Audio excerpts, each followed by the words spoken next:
The air catches, thick and sharp like shattered glass.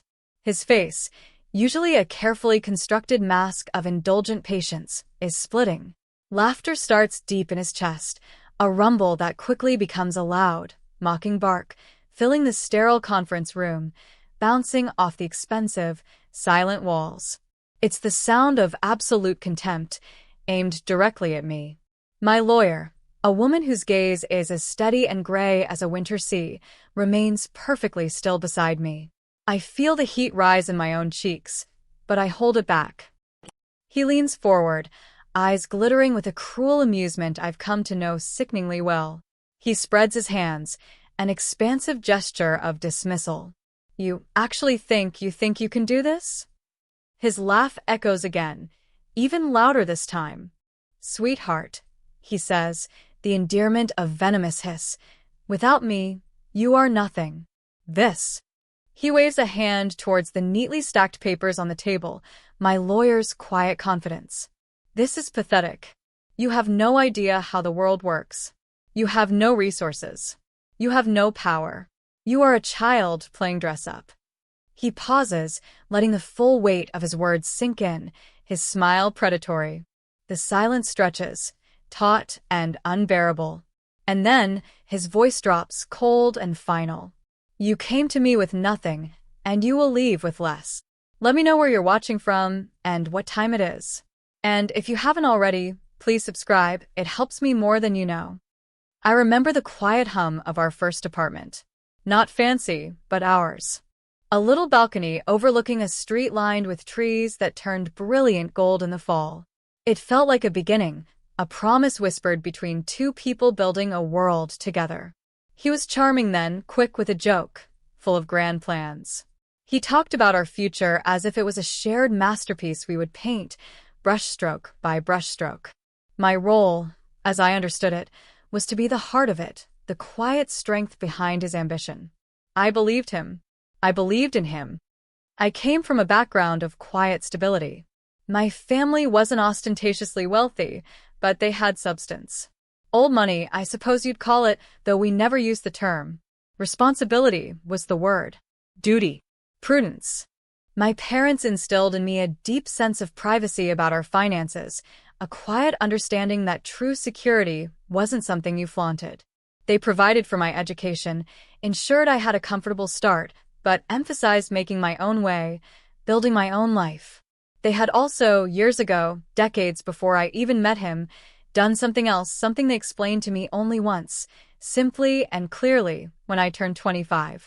They had placed a significant portion of their assets and future assets into a series of blind trusts. Trusts set up with specific, unbreakable clauses. Trusts designed, they said, to protect the family line, to ensure that whatever happened in the unpredictable currents of life, bad marriages, business failures, unforeseen crises, the core would remain safe. Unreachable. I had nodded, absorbed the information, and promptly filed it away in the back of my mind. It felt distant, theoretical. My life was about building something now, with him. The trusts were a safety net I never imagined needing. They were abstract legal constructs, not the tangible love and partnership I was weaving into existence daily. He loved that I wasn't flashy, that I appreciated simple things. At least he said he did. He praised my practicality, my calm nature. He was the one with the drive, the big ideas, the relentless energy to climb. I was the harbor he returned to, the one who made the house a home, who listened to his stresses and celebrated his wins. We built a life that looked good from the outside. Dinners with friends, quiet weekends, the comfortable rhythm of shared habits. I handled the home, the social calendar, the details that freed him to focus on his career. He handled the finances, the investments, the serious business of managing our growing wealth. It made sense. He was good with numbers, sharp, decisive. I trusted him completely. Why wouldn't I? He was my husband, my partner, my world. He started working late, then later. Business trips became more frequent, extending by a day or two unexpectedly. The easy laughter in the mornings grew strained. Conversations became transactional about schedules, bills, logistics. The shared masterpiece started to feel less like a collaboration and more like a structure he was building alone, with me as a permanent, perhaps increasingly inconvenient, fixture. The first crack wasn't a dramatic thunderclap, but a subtle, chilling draft. A credit card statement arrived at the house, one I didn't recognize. High-end restaurant bills, expensive hotels, in cities he hadn't claimed to be in. My stomach tightened into a cold knot. I asked him about it, trying to keep my voice light, casual. He brushed it off: a client dinner, a last-minute change of plans, a mistake by accounting. His explanation was smooth, too smooth. It left a residue of unease. Then there was the way he started guarding his phone. Always face down, always in his pocket. He'd leave the room to take calls he once would have taken openly. The man who used to share everything, every thought, every worry, was now a locked box. The real inciting incident, the moment the foundation crumbled, was an email left open on his laptop one morning. A name I didn't know, a woman's name, with a subject line that made my blood run cold. "Missing you already. Can't wait for Paris." Paris? He had told me his next trip was to Chicago. My hands trembled as I read the thread. Pet names, inside jokes, plans that mirrored the business trips he'd been taking. A double life, meticulously constructed, layered over the one we shared. It wasn't just an affair, it was a parallel existence, richer, more exciting, clearly where he was investing his real energy and emotion. Our life felt suddenly thin, a paper-thin facade. I confronted him that night. My voice shook, tears streamed down my face. I held up my phone, showing him the email. His reaction wasn't guilt, or apology, or even shock that I had found out. It was annoyance, impatience, as if I was being inconvenient. "Don't be dramatic," he said, sighing, running a hand through his hair. "It's not like that." "Not like what?" I choked out. "You're planning a trip to Paris with another woman." "It's complicated," he said, standing up, moving away from me. He wouldn't meet my eyes. "It's just something that happened." Something that happened? As if our 10 years together, our marriage vows, our shared life, were nothing more than a minor inconvenience that happened to be in the way of his new adventure. In the days and weeks that followed, my world became a blur of pain and confusion. I tried to talk to him, to understand, to beg him to stop. I swung between pleading and anger. He remained distant, defensive, cold. He minimized my feelings, gaslit me constantly. "You're being irrational," he'd say. "It's just sex, it doesn't mean anything," but I knew it meant something. It meant he had checked out of our life, traded me in for something shiny and new. My early struggles were raw and desperate. I felt like I was drowning. Every corner of the house, every shared memory, was tainted. I couldn't eat, couldn't sleep. My friends offered comfort, but I felt a deep shame, a sense of personal failure. Where had I gone wrong? Was I not enough? He began to change the narrative. He told our mutual friends that I was unstable, that I was imagining things, that our marriage had been dead for years because of my issues. He started isolating me subtly. If I mentioned his late nights, he'd say I was being possessive. If I cried, he'd say I was manipulative. He was systematically dismantling my sanity, piece by piece. And the financial pressure began. He suddenly became very concerned about money, cutting off my access to funds I had always managed for household expenses, citing belt-tightening because of uncertain markets. Meanwhile, I saw evidence of his continued lavish spending elsewhere.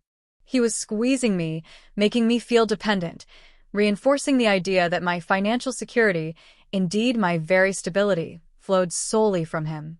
He knew I hadn't worked a traditional job in years, having focused on building our home and supporting his career. He saw that as my weakness, my vulnerability, and he planned to exploit it. He started talking about divorce. Not sadly, not regretfully, but as a business transaction. Coldly. He outlined how things would work, or rather, how they wouldn't work for me. He claimed all the assets were his business, his investments, the properties he had acquired, many of which were purchased with funds that had, indirectly, benefited from my family's early support, though he'd never admit it. He presented a picture where I would walk away with little more than my personal belongings, maybe a small, quickly depleted settlement. He made it sound inevitable, a done deal. His confidence was absolute. He genuinely believed he had me trapped. He had the power, the money, the legal team already lined up. I had, well, according to him, nothing. Just my emotional distress, which he used against me. The crisis deepened when he moved out. He didn't leave quietly. He made it a production, taking things that weren't just his, pieces of furniture we'd chosen together, art that held shared memories. It felt like he was trying to erase me, to scrub away any trace of our shared existence. He cut off the joint accounts entirely, leaving me scrambling, having to ask friends for help with basic expenses. The humiliation was a bitter pill. He filed for divorce. His lawyer sent a brutal opening salvo, an aggressive, demeaning settlement offer that was laughably low, coupled with demands for information about my own financial background, clearly fishing for anything he could use to further diminish my claims. He wanted to prove I was reliant on him, that I had no independent means, that any wealth in my name was a direct result of his efforts during the marriage. He was building a case to present me as a dependent who brought nothing to the table. Everything felt like it was falling apart. The house felt vast and empty, filled with ghosts. My future seemed terrifyingly uncertain. How would I live? How would I support myself? He had meticulously built a cage around me, and I felt the bars closing in. I cried until I was numb. I felt utterly defeated, small, and exactly what he said I was. Nothing. I sat alone in the silent house, the divorce papers spread out on the coffee table like a death sentence. His face, smug and triumphant the last time I'd seen him, was burned into my mind. "You are nothing," he'd said.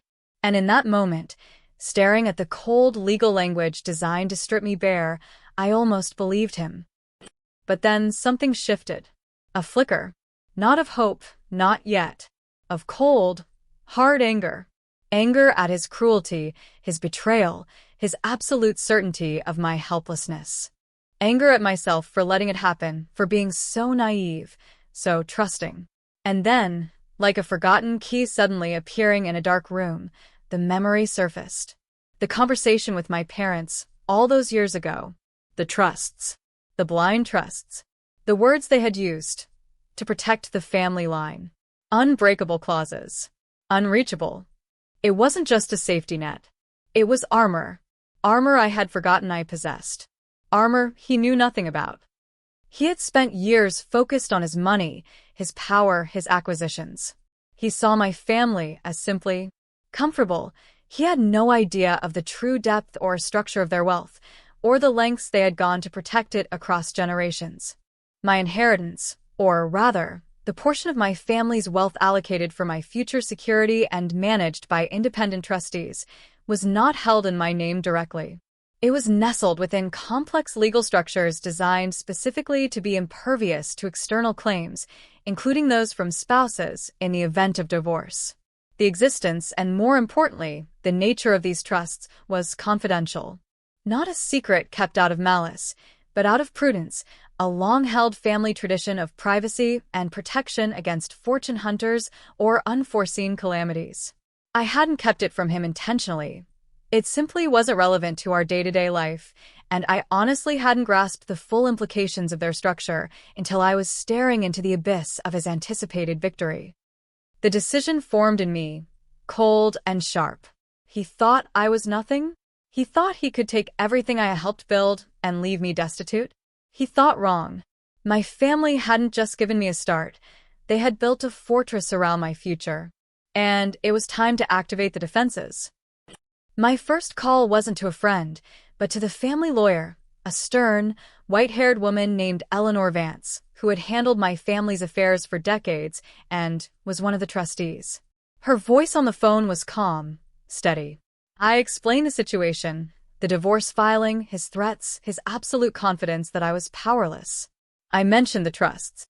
There was a brief silence on the line. Then Ms. Vance spoke. "I understand," she said, her voice regaining a professional crispness. "The protections are in place. Your husband has no knowledge of their structure, I presume? None, I confirmed, a new kind of strength rising in my chest. He thinks I have nothing independent. Good, she said. That is precisely the layer of security they were designed to provide. We will handle this. He will find that the assets he believes are solely his are significantly exposed, while yours are untouchable. That was the turning point.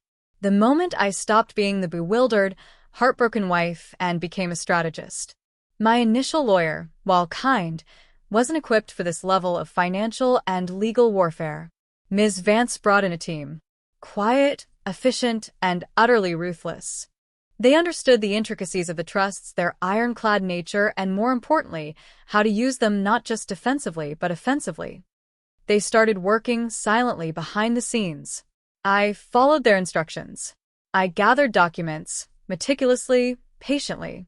Financial records, emails, evidence of his affair and his deceptive financial maneuvers. I stopped reacting to his provocations. When he sent abusive texts or emails demanding responses, I forwarded them to my legal team and remained silent. My silence, once born of pain, became a calculated weapon. It unnerved him. He was used to me being reactive, emotional. My calm, quiet disappearance from the battlefield he thought he controlled must have felt like I was giving up. Let him think that. The strategy was simple, brutal, and elegant.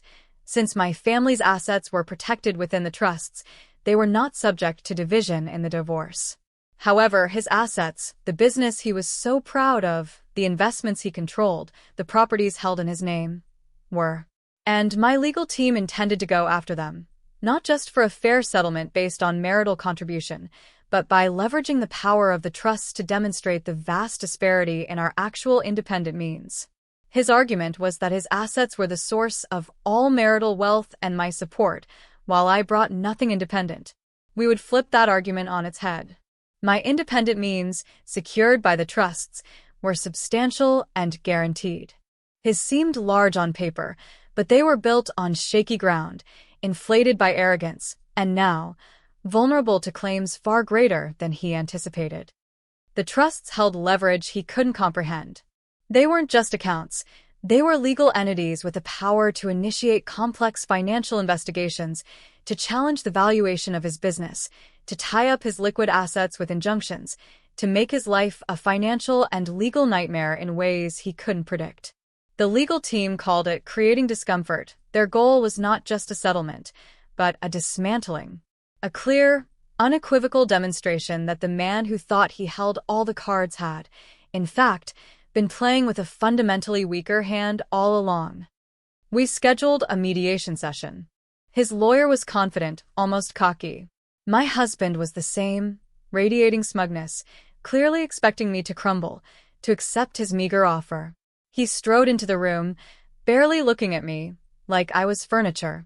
His lawyer did all the talking initially, outlining his position, my lack of contribution, my dependence, the minimal settlement I should accept. I sat quietly beside Ms. Vance, who had the posture of a benevolent hawk. When it was our turn, Ms. Vance didn't waste time. She didn't argue about my contribution to the marriage. She didn't debate the value of his business as marital property. She simply placed a new set of documents on the table. Not a counteroffer for settlement. These were legal filings, notices of inquiry, challenges to his business structure, injunction requests targeting specific investment accounts, and a concise, utterly devastating summary of the family trusts. She explained, in calm, measured tones, that while my financial future was secured by structures outside the reach of this divorce, his was not. She outlined the scope and nature of the trusts, the level of independent wealth they represented, and how this fundamentally altered the landscape of asset division. My significant independent means, guaranteed by the trusts, meant there was no argument to be made for my dependence, or that I needed minimal support. In fact, it highlighted that his perceived wealth, while substantial, was the only pool of assets subject to division, and therefore, the sole source for settling claims related to marital contributions, regardless of who had substantial separate property.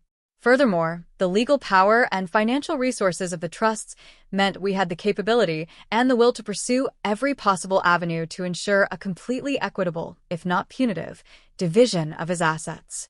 We weren't asking for crumbs. We were coming for the whole loaf he thought was exclusively his. She specifically highlighted clauses in the trusts that enabled funding for legal actions to protect family interests, which now included ensuring my financial stability post-divorce by claiming a substantial portion of marital assets. She stated, clearly, that his actions, the affair, the financial deception, the attempt to render me penniless, were being viewed by the trustees as a direct threat to my long-term security, triggering aggressive protective measures. The air in the room grew heavy. His lawyer's confident smile faltered. He picked up the documents, his eyes scanning the legal jargon, the names of the trusts, the specified assets they related to. The color began to drain from his face. And then he looked at me. The smugness vanished, replaced by a look of utter shock, disbelief, and dawning horror. He opened his mouth, perhaps to laugh again, perhaps to rage, but nothing came out. He just stared, frozen. The man who had laughed in my face, who had told me I was nothing, who believed he had stripped me of all power, was staring at irrefutable proof that I possessed a level of security and legal backing he hadn't even conceived of. My nothing was backed by generations of careful planning and millions of dollars held in structures designed specifically to foil men like him.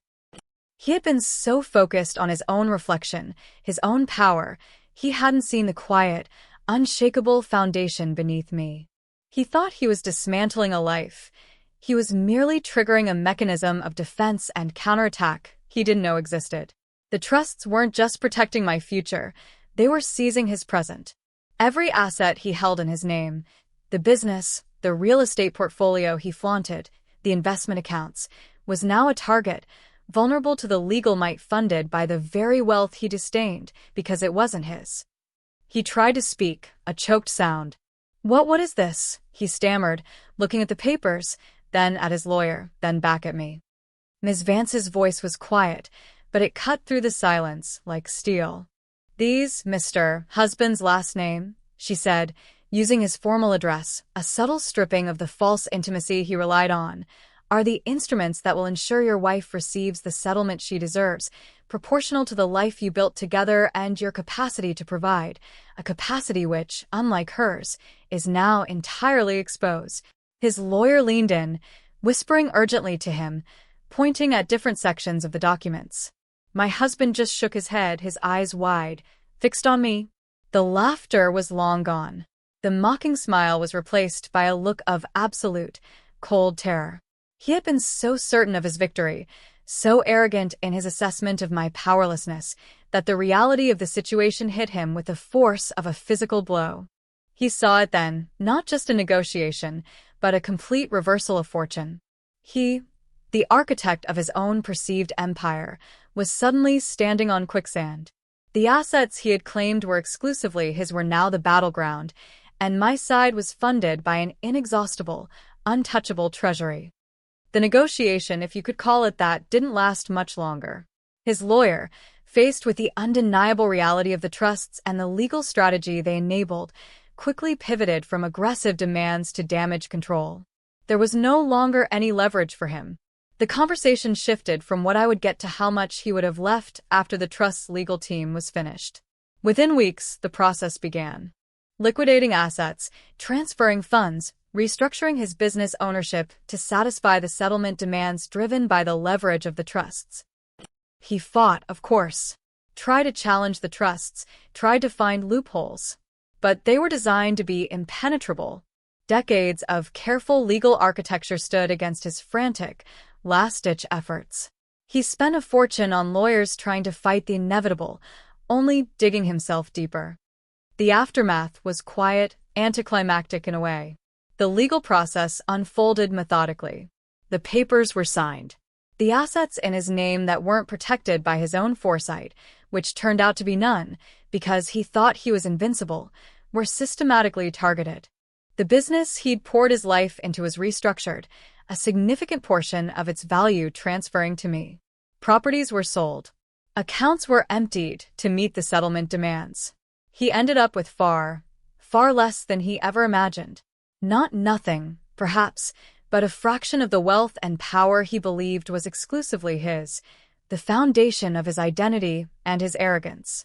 The woman he dismissed as having nothing, the wife he'd told was dependent and weak, walked away financially secure, her future protected by the very family background he'd quietly disdained as less dynamic than his own self-made wealth. There was no grand moment of triumph for me, no desire to gloat, just a profound, bone-deep weariness, a sadness for the years lost, the trust broken, the future I thought I had built turned to dust. I felt emptied. Vindicated, yes. Safe, finally. But the cost had been immense. His words, "Without me, you are nothing," echo sometimes. Now they sound pathetic, hollow. He measured worth in dollars and dominance. He couldn't comprehend a different kind of strength, a quieter security built on generations of foresight and protection, not on personal acquisition and control. He saw my reliance on him within the marriage as a permanent state, never realizing I had an independent foundation he couldn't even see, let alone touch. The trusts were not just a financial shield. They were a stark reminder that my value wasn't derived from his approval or his provision. It was inherent. He thought he was taking everything. He only revealed how much I already had, independent of him, waiting in reserve. The house feels different now. It's still the same structure, the same walls, but the ghosts are fading. It's becoming just a house again, not a monument to a failed marriage. I'm rebuilding, quietly, deliberately. Learning to trust my own judgment, to rely on my own strength, a strength I didn't know I had until I was pushed to the brink. The victory was bittersweet. It came at the end of immense pain and betrayal. But it was a victory. I wasn't nothing. I never was. And the man who thought he could strip me bare ended up losing everything he thought made him powerful, blindsided by the quiet fortress he never knew existed. If this story hit close to home, I'd love to hear your version. Drop a comment with where you're listening from and what time it is. Thanks for being here. Subscribing helps bring more of these to life.